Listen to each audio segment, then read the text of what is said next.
Sheffield Women's Aid are a specialist domestic abuse charity, and we've been providing services for women and their families experiencing domestic abuse since 1974. So we have a really strong history in Sheffield. I'm Holly Venn and I'm the Chief Executive of Sheffield Women's Aid. We are really lucky in that we're supported by a really experienced team of practitioners who provide the support to the women and families, and a really dedicated board of trustees. We support 37 women at any given time and their children and families, and we're also really fortunate that we're able to take pets, as not all refuge accommodation is able to do that, and we know that that's really important to the women that we support.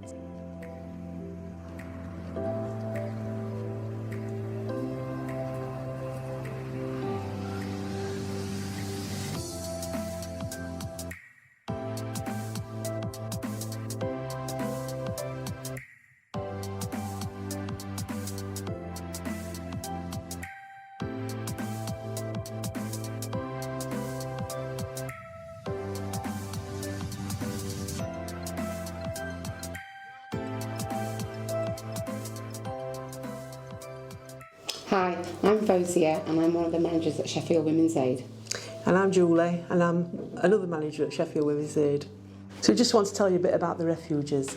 The refuges are very nice. You get your own self-contained flat, and we have bedrooms, 3 bedrooms, 2 bedrooms and 1 bedrooms, and we always make sure that they're very nice when women arrive here, because we want everybody to be comfortable, and that's really important to us as an organisation. We've got 2 very secure buildings with 24-hour staff. When families first come here, I mean, when I say families, it can be women and children or single women on their own. We provide very practical support at the beginning, so it might be sort of getting to know your bearings, getting to know the location and your surroundings, registering the new GP.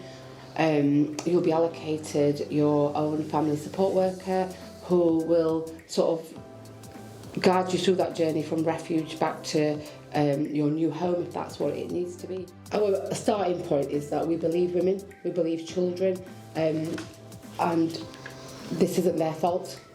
And the programmes we do, which is Power to Change and the Voice programme, what the programmes show you that it feels like sometimes there's a script with perpetrators and they follow the same pattern. And this behaviour is something they choose to do, and it's not something that you could have avoided or prevented in any way.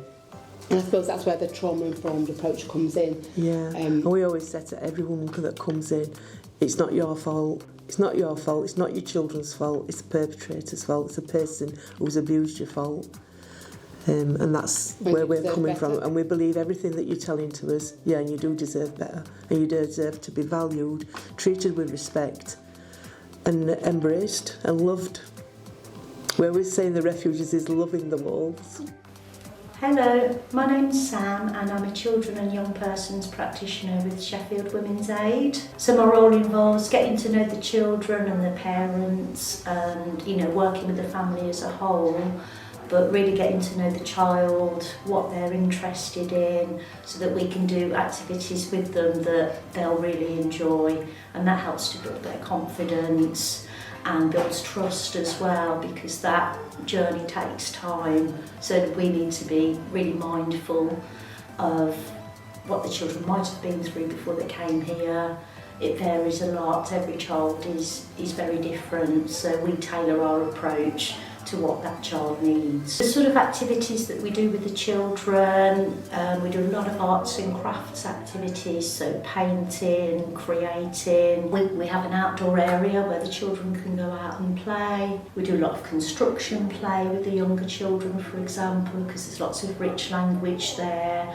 You can talk about building resilience, and it doesn't matter if you get something wrong, you can have another go.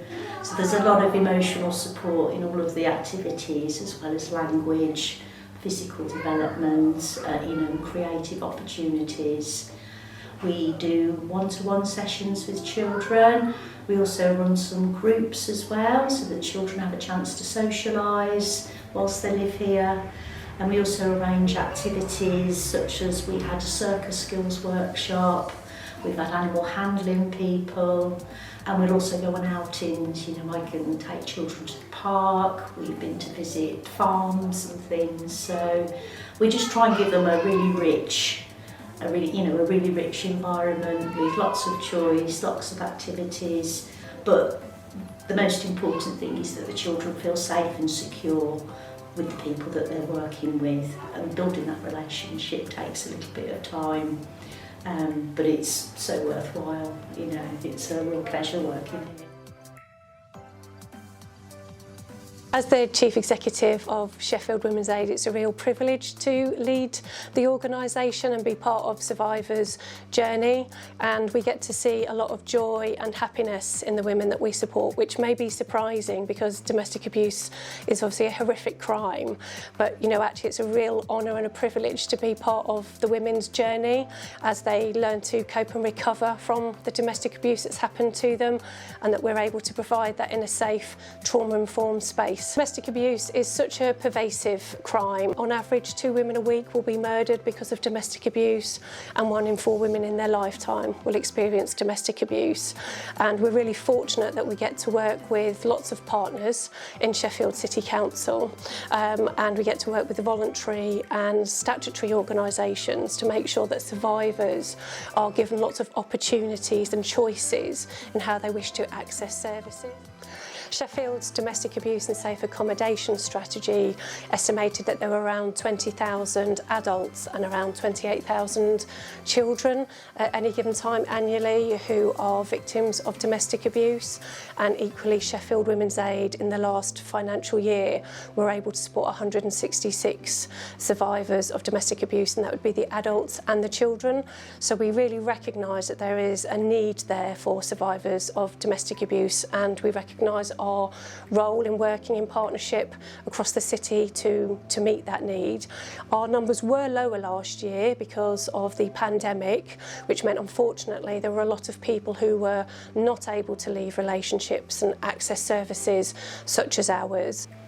We are members of and accredited by National Women's Aid Federation for England, and they annually undertake a survey every year, and in their 2021 survey, out of all the numbers that were reported back, unfortunately, around 18% of their total figure, women were not able to access domestic abuse services because there simply wasn't enough provision.